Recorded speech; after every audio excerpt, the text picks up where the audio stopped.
In this video, we are going to look on how to make a video on Lemon8. First, open up your Lemon8 account, then tap here,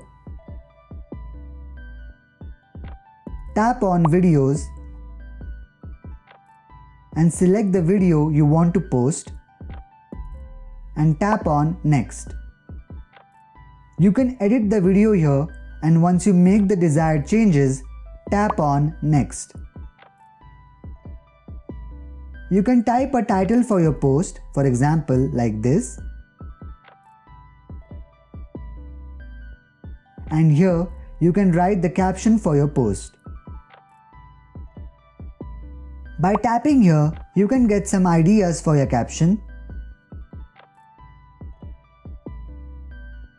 By selecting places, you can tag location on your post. By selecting this, you can tag other Lemon8 users. You can also use hashtags by tapping here. Once you add everything you want, simply tap on Done and then tap on Post. And your video will be posted within a few seconds. I hope this helps you. Do like, share and subscribe to Easy Internet for more such videos. Thanks for watching.